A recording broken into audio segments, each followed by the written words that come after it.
Alhamdulillah, alhamdulillah yang pertama dan paling utama bila kita menjalankan puja dan puji syukur kita kepada Allah Subhanahu Wa Taala sehingga adalah kita bisa hadir dalam majelis ini. Kami dari Badan Al-Quran bisa bertemu Bapak Ibu di masjid Baitul Janah ini. Yang kedua, salawat dan salam tidak dapat tersurahkan kepada Nabi kita Nabi Muhammad Sallallahu Alaihi Wasallam serta para keluarganya, sahabatnya, dan semoga kita adalah orang-orang yang termasuk meneruskan risalah beliau hingga yaumul akhir. Ya, perkenalkan nama saya Alis, kami adalah relawan dari Badan Al-Quran yang mungkin beberapa waktu yang lalu sudah pernah di sini untuk mengenalkan program wakaf dari Badan Al-Quran, terutama wakaf Al-Quran ke daerah-daerah terpencil dan daerah-daerah terpelosok.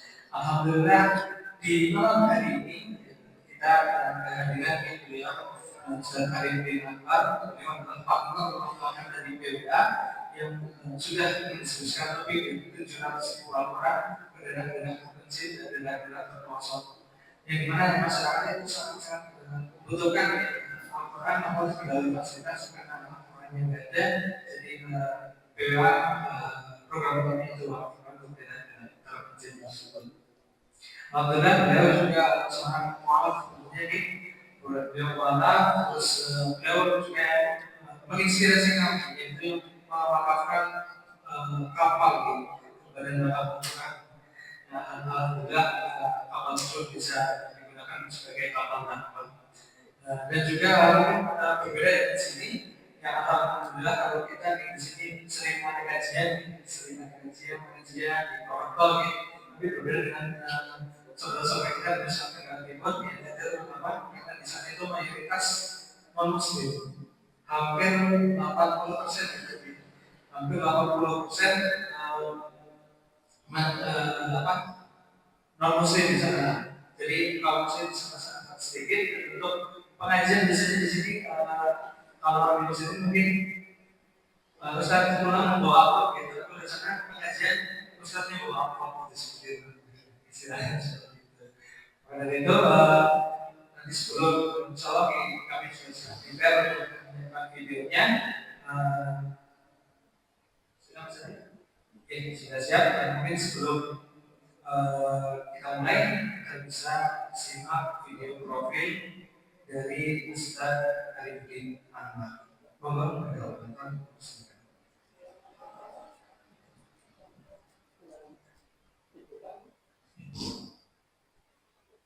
Seorang dai yang besar adalah seorang imam, pebisnis, pendiri, dan pimpinan umum atau mudirah pesantren Ikhwatul Mukminin Anggota Flores Timur, NTT. Alumni pesantren Islam Al-Mukmin Solo tahun 1986 ini berdakwah dari pulau ke pulau, melintasi laut, pesisir, dan kota lama, yang kemudian di tahun 2002 merintis dan mendirikan pendidikan gratis dengan pendidikan formal sendiri dan SMA berbasis pesantren gratis ini tidak memiliki donatur konsumtif, tetapi dibiayai dari berbagai bisnis yang dilakukan beliau dan teman-temannya atau dari hasil bersama donatur produktif. Adapun santri-santrinya berjumlah 90 orang yang berasal dari berbagai wilayah kepulauan sampai ke kepulauan Sulawesi Selatan dan Sulawesi Tenggara. Ustaz dengan kualifikasi pendidikan pesantren dan sarjana ekonomi ini bercita-cita menjadi pengusaha NTT yang sukses dan selalu berdakwah. Kata beliau, dakwah yang sangat optimis, sportif, terbuka, produktif, dan segala sesuatu yang tidak adalah aksi dakwah beliau. Beliau pun mengatakan sampai-sampainya seperti itu Beliau belajar, mengasuh, mendidik, dan bermain bersama saling. Untuk menunjang hidup dan keluarga, beliau bergerak dengan berbagai bidang usaha, terutama gagasannya mengembangkan bisnis sosial entrepreneur dengan melakukan berbagai kegiatan pemberdayaan masyarakat. Berkolaborasi dengan berbagai LSM dalam menggunakan hasil-hasil umat Islam yang berbasis zinis, kurban, dan wakaf, guna mendorong tercapainya kesejahteraan umat, termasuk membiayai pendidikan pesantren yang dibangunnya itu. Sejak tahun 2010, beliau menjadi partner lapangan BWA Indonesia Timur. Bermula dari beliau mengangkatkan kapalnya ke BWA untuk diinovasi menjadi kapal dakwah wilayah NTT, maka selanjutnya bersama Badan Wakaf Al-Quran, beliau terus membelajar, mengeksekusi, dan menginspirasi berbagai program dan proyek BWA.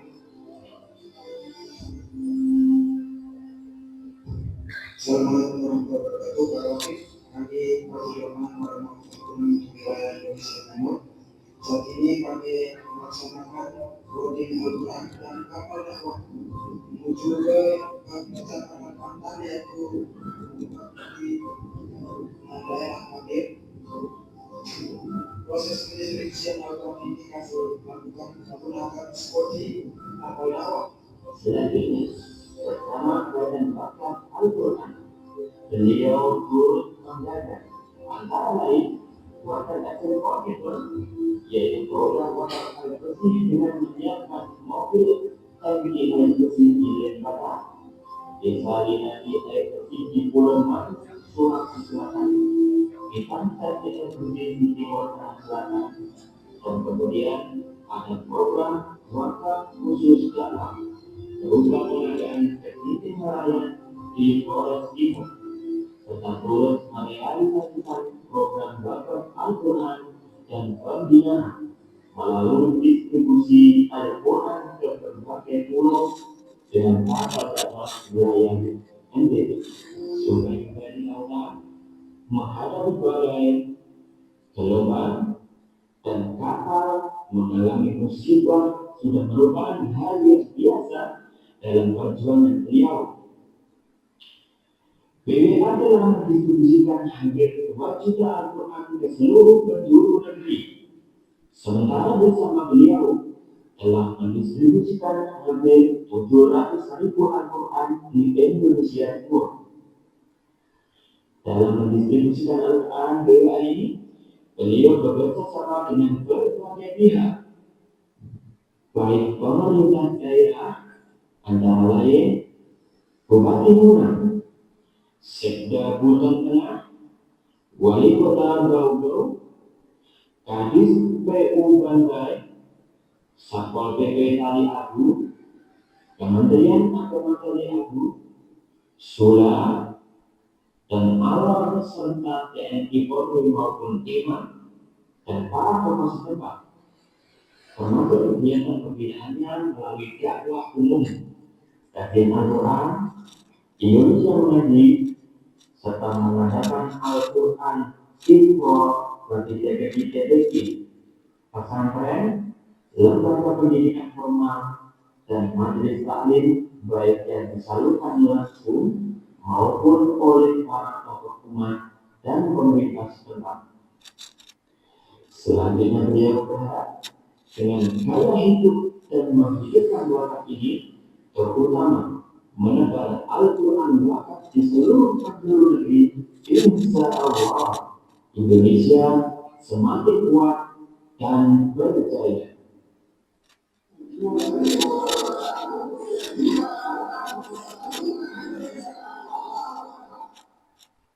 Ya, baik, itu adalah salah satu profil dari peserta dari Nawar. Itu langsung saja kami persilakan kepada peserta dari Nawar.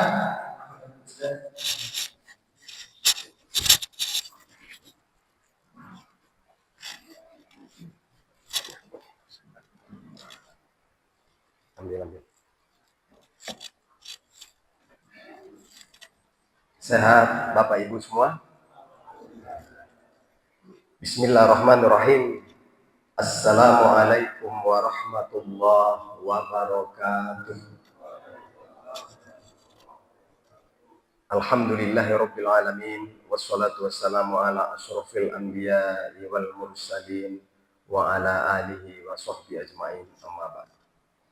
Yang saya hormati para sepuh, para alim ulama, para ustadz ustazah, para dosen, para guru, para pejabat pemerintah setempat, tokoh masyarakat, tokoh umat, wabil khusus Bapak Ketua Takmir Masjid, yang mana panjenengan beserta anggota pengurus, singkatnya hadirin wal hadirat sidang jamaah sholat maghrib yang dimuliakan oleh Allah Subhanahu wa Ta'ala.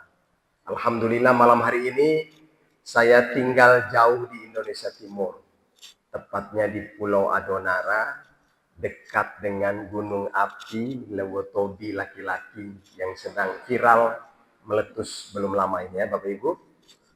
Jarak hanya 30 km, saya berada di Desa Adonara, Kecamatan Adonara, Kabupaten Flores Timur, Provinsi Nusa Tenggara Timur. Subhanallah, alhamdulillah malam hari ini berkat wasilah kerjasama Badan Wakaf Al-Quran Cabang Purwokerto bersama Takmir Masjid, saya berkesempatan bersilaturahim dengan Bapak Ibu sekalian. Moga-moga dengan silaturahim ini Gusti Allah paringi panjenengan sedoyo umur panjang bermanfaat, sehat selalu, sing wonten penyakit semoga disembuhkan oleh Allah Subhanahu wa Ta'ala, sekalian diparingi rezeki yang kathah barokah. Amin.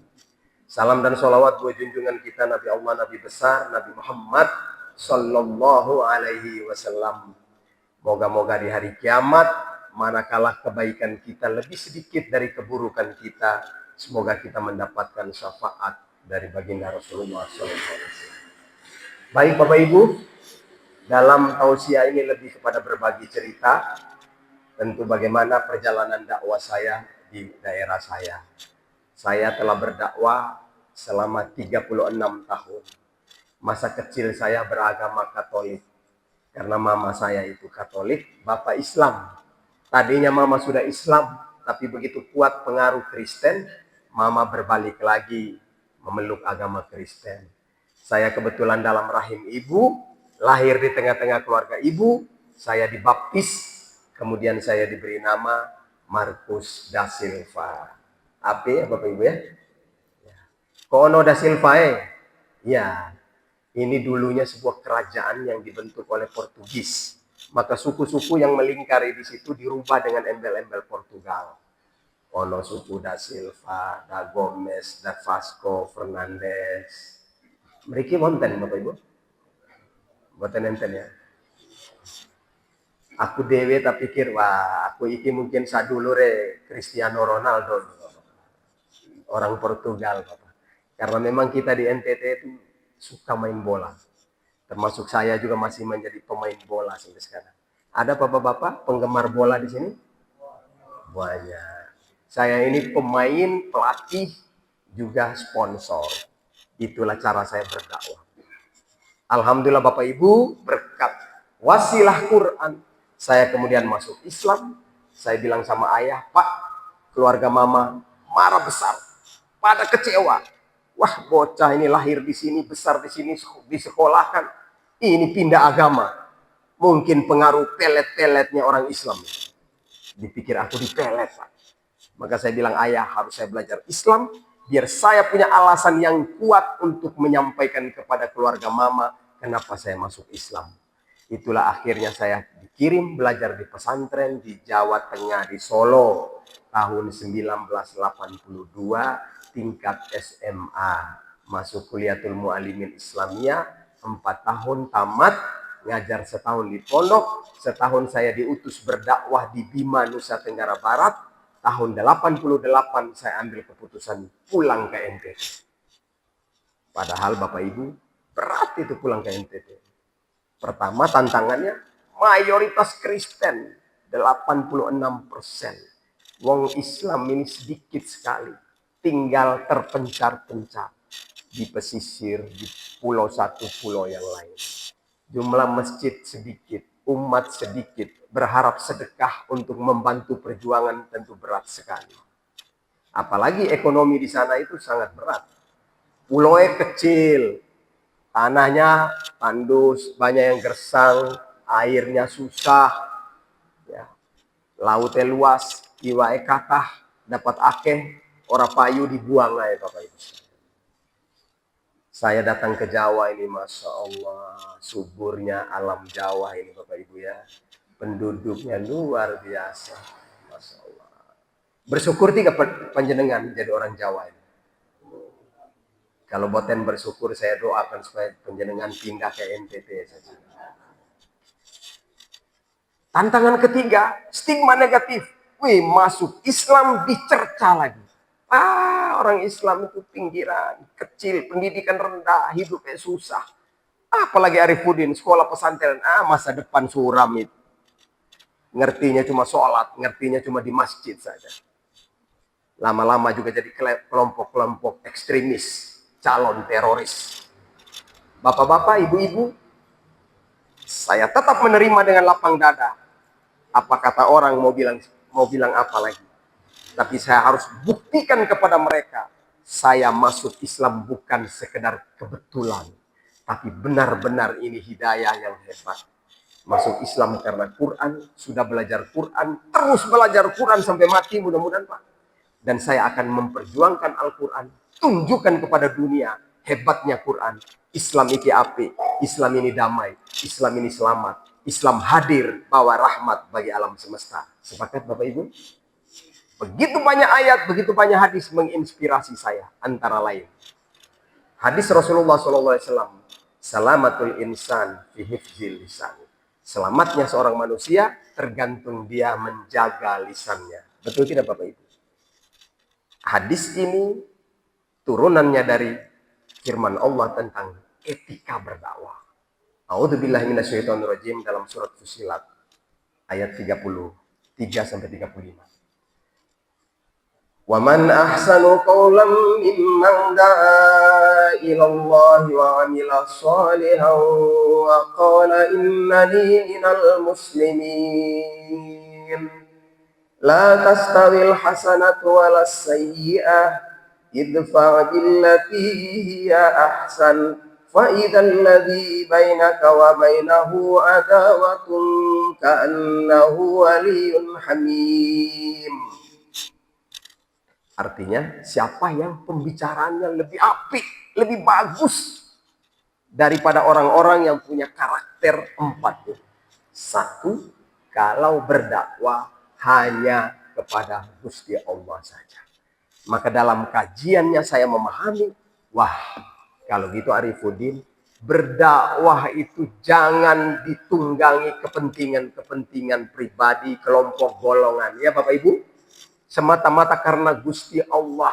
Termasuk saya berpikir tidak boleh punya target berdakwah supaya wong Kristen masuk Islam. Berdakwah supaya si A, si B ikut saya. Tidak penting Pak. Yang terpenting bagi saya adalah istiqomah berdakwah. Kemaslah program dakwah seapi mungkin.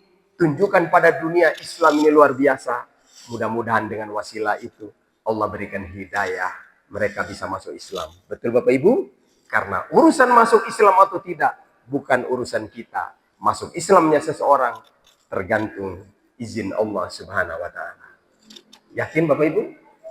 Maka saya harus berpikir dakwah seapi mungkin, ojo nyelekit, jangan menghina orang, jangan berdebat-debat kusir, jangan sampai merendahkan agama orang dan pendapat orang lain. Betul tidak Bapak Ibu? Jaga akhlak kita, silaturahim, tegur sapa sing api. Ya, mudah-mudahan dengan akhlak yang baik, tadinya tidak diterima, akhirnya bisa diterima. Tadinya mungkin dibenci, akhirnya bisa dirindukan. Betul tidak Bapak-bapak? Bapak-bapak awal saya berdakwah itu, Masya Allah.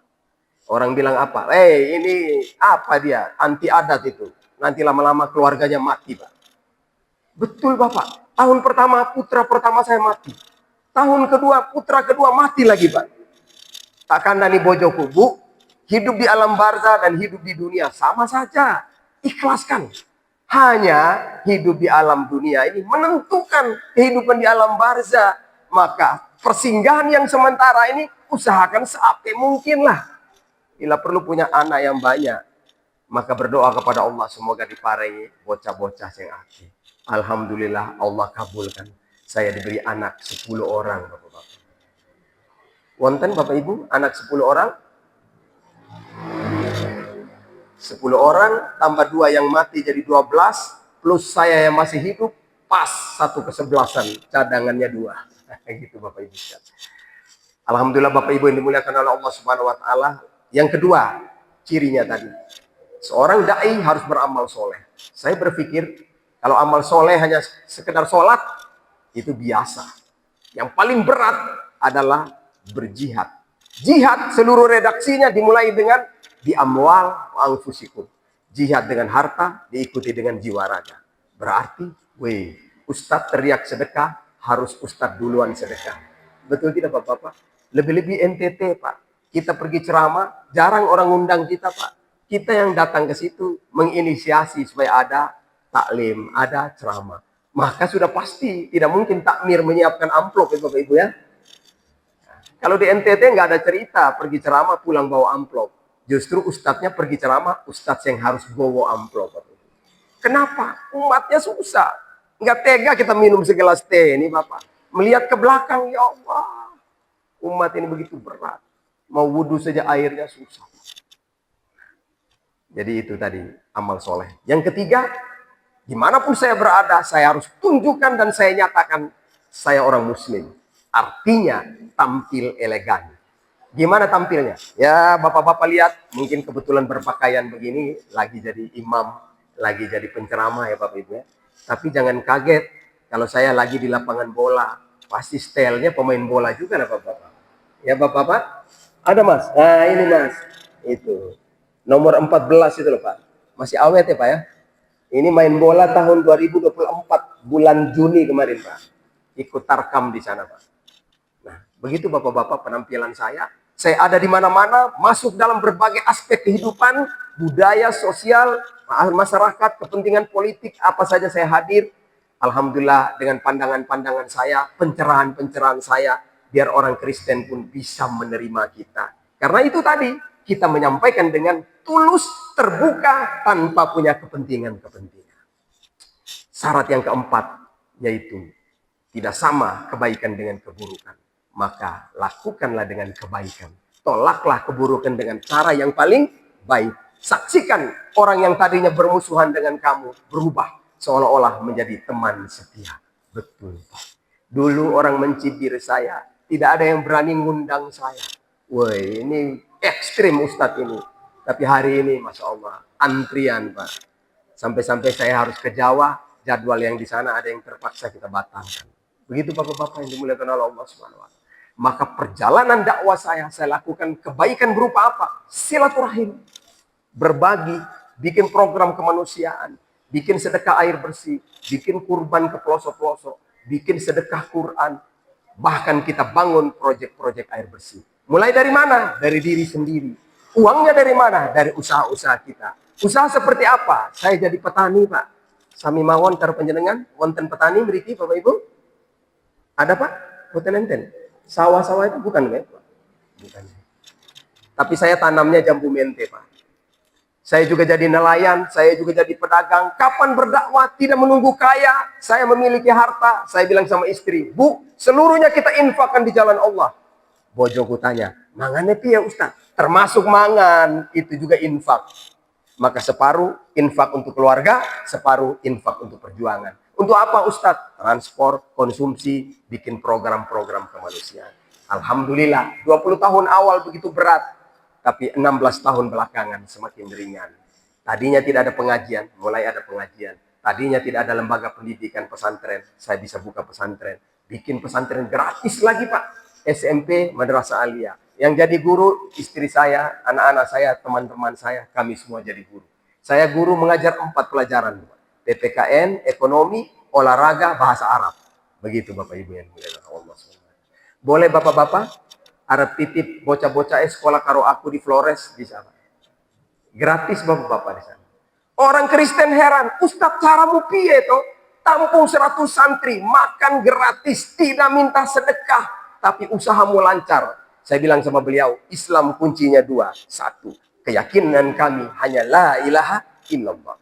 Bersandar pada Gusti Allah, curhat karo Gusti Allah, minta hanya kepada Allah. Diikuti dengan jihad. Jihad itu apa Pak? Kerja keras, boleh harta, fisik juga kuat, berbagi. Insya Allah rezeki kita dijamin oleh Allah Subhanahu Wa Taala. Betul tidak Bapak Ibu? Maka Bapak-Bapak, ketika saya menemukan begitu banyak problem umat Islam, termasuk masalah Quran, masuk ke masjid susah Quran, TPQ susah Quran, Quran setunggal mawon, diperebutkan bocah-bocah ngaji bergantian Pak. Saya tanya guru ngajinya, Bang, lu tidak bisa beli Quran? Bisa Ustaz. Tukune ngendi kuwi? Neng kene kan toko-toko wong Kristen kabeh iki. Beli di Kupang, provinsi. Wih, aku ke Kupang itu 3 hari 3 malam baru pulang. Lama-lama saya nanti ternak saya mati di sini. Kenapa mati? Airnya susah Ustaz. 5 kilo Pak. Betul Bapak, saya ke tempat sumber mata air. Jauh sekali. Saya berdoa di tengah hutan. Ya Allah beri saya harta. Semoga saya bisa bangun pipanisasi ke kampung sana. Mudah-mudahan pahalanya seperti air yang mengalir. Alhamdulillah Bapak-Bapak. Berkat Badan Wakaf dan Bapak-Bapak. Ternyata program bangun air bersih di sana sudah jalan. Sudah 5 proyek wakaf air bersih kita bangun di daerah Timor. Dekat dengan Timor Leste. Masya Allah. Di situ ada mu'alaf masuk Islam. Keluarga EKB melebu Islam. Karena kepala sukunya masuk Islam. Jadi semua masuk Islam. Kita di NTT itu masih pakai suku-suku Pak. Banyak sekali sukunya. Bahasa masing-masing Pak. Saya juga salah seorang kepala suku Bapak-Bapak. Begitulah Bapak-Bapak. Maka ketika permintaan semakin mendesak. Ketika kemampuan saya terbatas untuk bersedekah Quran. Saya bilang sama mereka. Oke Bang, aku ke Jawa. Saya akan sampaikan umat Islam. Mudah-mudahan mereka berpartisipasi. Tahun 2009 saya datang di Jakarta. Jumpa dengan BWA. Pas cerita seperti ini, direkturnya tertarik. Boleh Ustadz, kita bikin proyek di NTT. Siap. Tapi gini Bang, aku duluan wakaf. Wakaf apa? Wakaf kapal. Kapal opo toh? Kapal ikan. Terus tolong renovasi, lapis fiber, lengkap fasilitas. Kita pakai berdakwah keliling Indonesia Timur sambil mendistribusikan Quran. Qurannya susah. Boleh juga Ustadz. Kapalnya dengan di toh? Di Flores. Sopo sing gowo rene? Aku dewe Mas. Ngene-ngene kan kapten juga nih Pak. Berlayar sendiri Pak dari sana dengan teman-teman 5 orang sampai Jakarta 2011, gali dana 2012, kita renovasi 2013, launching di KPLP Tanjung Priok 2014, pelayaran perdana, saya bawa 1000 Quran. Bapak-bapak sampai di NTT, wih orang berebutan di dermaga. Saya bilang sama mereka, hei Bang sabar, ini Quran wakaf ini bukan Quran politik ini. Kalau Quran politik kesempatan satu Quran satu suara itu. Kenapa Ustadz? Ada ikrarnya Bang. Saya harus survei, sampean betul-betul butuh atau tidak. Untuk apa Quran ini? Saya harus sampaikan pemerintah setempat, biar kerjanya apik, kerjanya terbuka elok. Saya bikin video, bikin cerita, kirim BWA, manajemennya tertarik. Masya Allah, mantap Ustaz. Oke kita dukung. Tadinya cuma bikin proyek 1000, mulai dibikin 10.000, 20.000, 40.000, sampai 100.000. Alhamdulillah, di tahun 2021, saya sudah distribusi 150.000 Al-Quran di wilayah seluruh Nusa Tenggara Timur, Pak. Dan saya keliling Indonesia Timur, sampai di Maluku, Sulawesi, saya telah distribusi lebih dari 700.000 Al-Quran. Itulah Bapak-Bapak BWA minta saya, Ustadz tolong ketemu wakif, termasuk di masjid ini. Ucap terima kasih, sekali mendoakan mudah-mudahan wakaf penyelengan menjadi amal soleh, pahalanya mengalir terus, menjadi amal kita untuk kematian kita. Oke Bapak Ibu, maka Bapak-Bapak saksikan ini video saya distribusi 2023 bikin project untuk Sulawesi Tenggara. Kita antar kemarin 10.000. Mau nggak Mas? Saya minum ya Pak?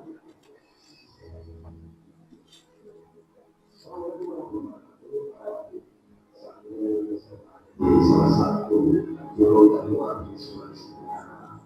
Pulau ini ikut seorang ulama dari Banten di daerah sana dengan wilayah Indonesia Timur sebagai agama kemudian baru ke batu atas.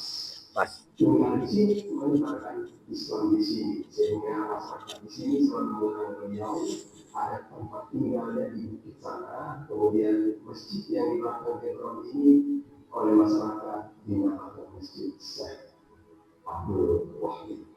Beliau adalah ulama pandai yang hijrah dari Maka aktivitas beliau diikuti oleh IDA bersama kami di pesantren Al-Nara, mulai dari Al-Nara berlayar selama 24 jam menuju ke atas dalam keadaan angin dan gelombang. Alhamdulillah kami tiba di sini, ternyata masyarakat di sini sangat membutuhkan Al-Quran.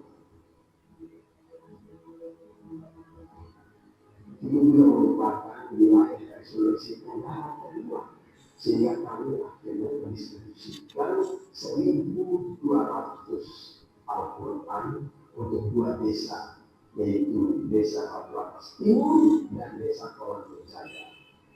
Kami berdua bersama Muhammad Salur Jasa objek ini dan sangat berharap masih ada 5 desa lebih 2.000 keluarga yang belum menerima Al-Quran. Apalagi akses Al-Quran jauh sekali. Kalau kota biasa juga mau ada uang seperti 300.000. Bayangkan saya bisa kalau 1.000 transport ke atas berkekuatan panjang. Maka di sore hari yang cerah ini, alhamdulillah kami akan menjalankan pulau ke atas menuju ke Ranci. Saya juga mengatakan, yuk, tetap berwakaf di segala budaya. Assalamualaikum. Baik, Bapak Ibu yang dimuliakan oleh Allah Subhanahu wa taala. Jadi aktivitas kolaborasi saya dengan Badan Wakaf ini, maka lembaga ini minta saya keliling Indonesia. Saya sudah melakukan perjalanan hampir 3 minggu dari Jawa Timur, kemudian kemarin di Cirebon, dan hari ini saya berada di Purwokerto sudah sejak kemarin. Kemarin sempat tadi malam isi di Banjarnegara, maka tadi subuh di Cirebon, titik malam ini di sini.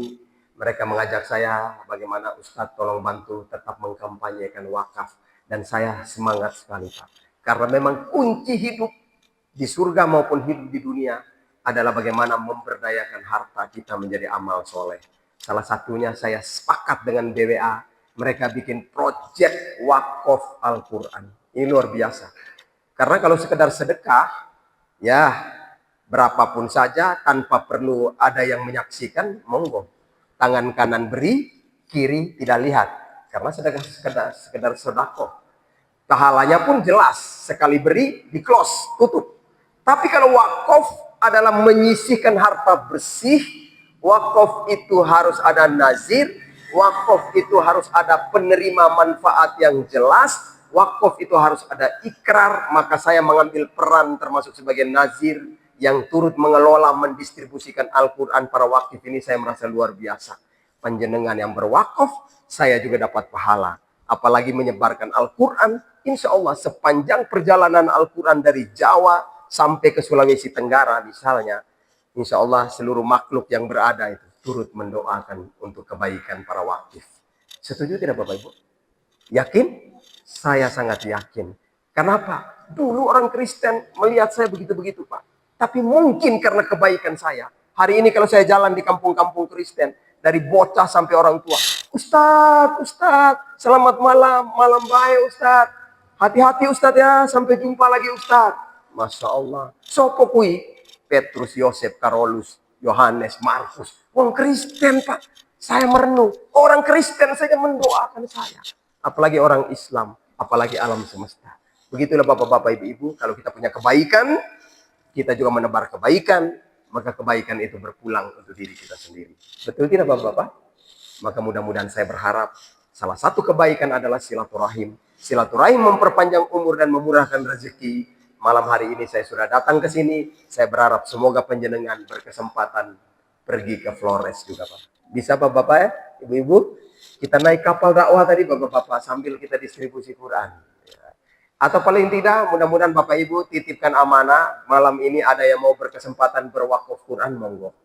BWA menawarkan kita satu paket wakaf Rp150.000.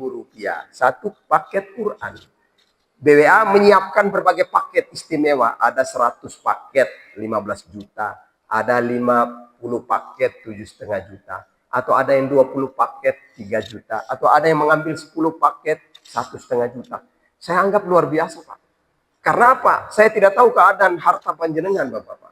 Boleh jadi ada orang agnia Ketika kita tawar cuma 150.000, alah itu tidak ada arti lah. Ketika tawar 15 juta, ini pas lah. Karena dia bisa beli mobil sampai 2-3. Ini wakaf untuk kematian, kenapa nggak mau Pak? Apalagi wakaf itu bisa untuk diri sendiri, istri, anak, orang tua, mertua, sudah yang masih hidup maupun meninggal dunia, boleh semuanya Bapak Ibu. Inilah Bapak Ibu yang dimuliakan oleh Allah Subhanahu wa taala. Maka saya berharap mudah-mudahan malam hari ini niat saja dulu, komitmen saja dulu. Semoga panjenengan pun bisa berbagi kebaikan. Kalau ada yang berkenan, sebentar setelah sholat Isya bisa berikrar wakaf dengan saya Bapak-bapak. Siap Bapak-bapak? Insya Allah niat saja dulu, belum bawa uang tidak apa-apa. Nanti uangnya berikut aja. Minggu depan boleh, terima gaji dulu boleh Pak, nggak apa-apa. Yang penting mendaftar dulu, nazirnya sudah tahu teman-teman ini. Sehingga nanti kita sudah ada data, tinggal dikomunikasikan. Sudah dibagi brosurnya Mas? Belum? Oh lupa ini teman-teman. Baik, bagaimana cara berwakaf? Kita masih ada waktu, monggo Mas. Ya, terima kasih Ustaz dari Pak. Saya menyampaikan proses yang dimaksudkan ini. Semoga apa yang beliau sampaikan bisa jadi semangat kita untuk tetap berdampak dalam Islam seperti itu. Ya, untuk selanjutnya bagaimana kita berwakaf di ibadah Al-Quran. Yang pertama, Bapak Ibu bisa niat saja dulu di ibadah ini, niat saja dulu.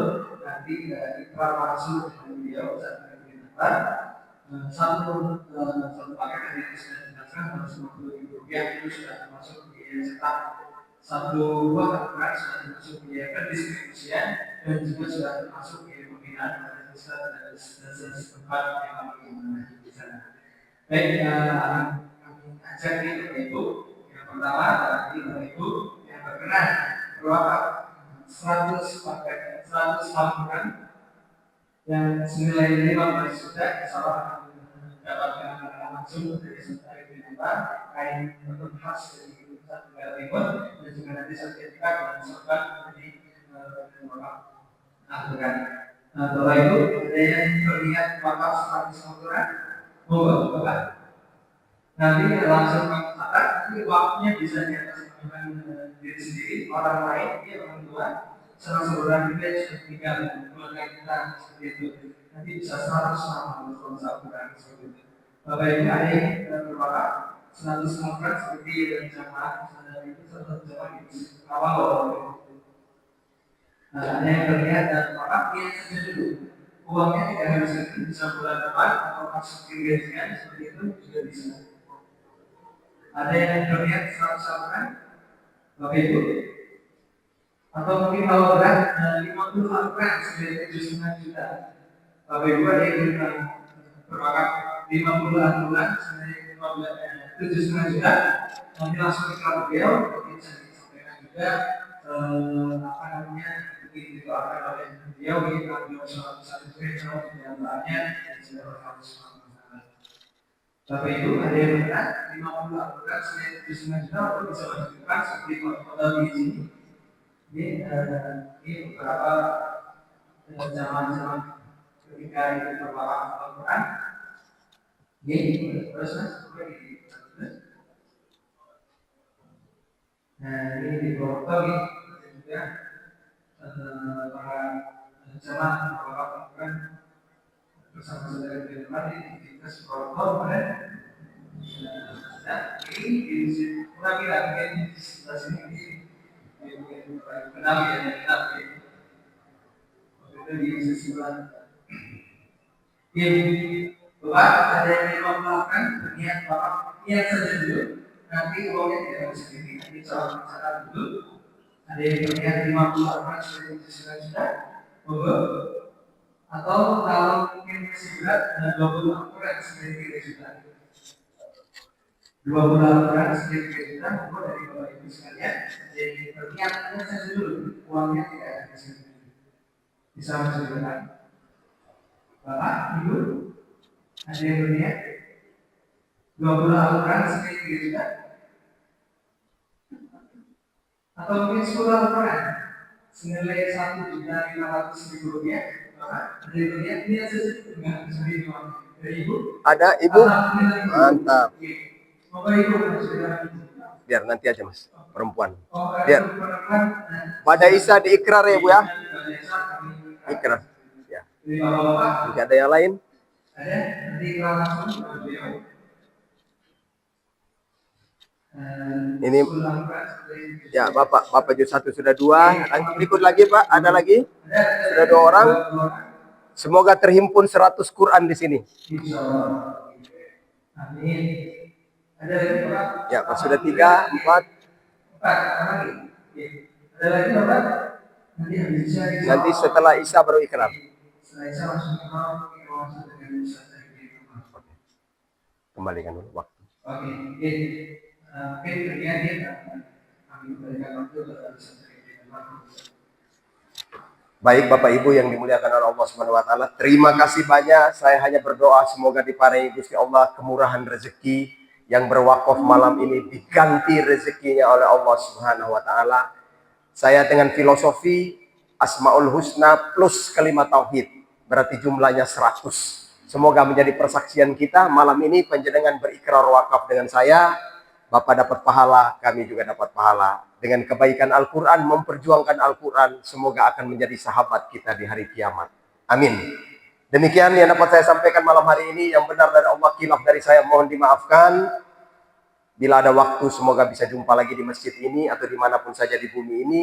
Bila tidak berjumpa di dunia, semoga bertemu di surganya Allah Subhanahu wa taala. Sebelum diakhiri, mari kita aminkan doa bersama-sama, khususnya untuk sodako-sodako kita. Kita awali dengan membaca suratul Fatihah. Ala hadhihi niyah al-Fatihah. A'udzubillahi minasyaitonir rajim. Bismillahirrahmanirrahim.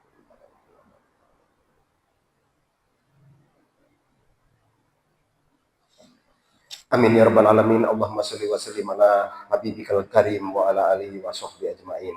Ya Allah ya Rabbana, kami menyadari bahwa sedekah yang kami berikan belum sebanding dengan kenikmatan yang Engkau anugerahkan pada kami. Tapi yang sedikit ini kami mohon jadikan sebagai wasilah agar kami senantiasa dibukakan pintu rezeki yang barokah, dimudahkan urusan kami, dilancarkan usaha-usaha kami, diberikan kami kesehatan, umur panjang, dan jauhkan dari bala bencana, musibah, dan mara bahaya. Ya Allah, jadikanlah sedekah-sedekah kami sebagai amal soleh, pahala mengalir terus ke alam barzah. Buatlah para almarhum tersenyum, diampunkan dari dosa, dibebaskan dari azab, dan dihantarkan bersama sedekah-sedekah ke surgamu ya Allah. Allahumma rabbana taqabbal minna hadhihi shadaqah. Allahumma rabbana taqabbal minna hadzal infaq. Allahumma rabbana taqabbal minna hadhihi zakat. Allahumma rabbana taqabbal minna hadzal waqf. Allahumma rabbana taqabbal minna hadhihi niyat. Allahumma rabbana taqabbal minna hadhihi al-a'mal. Rabbana taqabbal minna innaka antas samiul alim wa tub alaina innaka antat tawwabur rahim. Allahumma inna nas'aluka ilman nafi'a wa rizqan thayyiba wa amalan mutaqabbala. Rabbana atina fid dunya hasanah wa fil akhirati hasanah wa qina adzabannar. Walhamdulillahi rabbil alamin. Demikian matur nuwun, terima kasih. Assalamualaikum warahmatullahi wabarakatuh.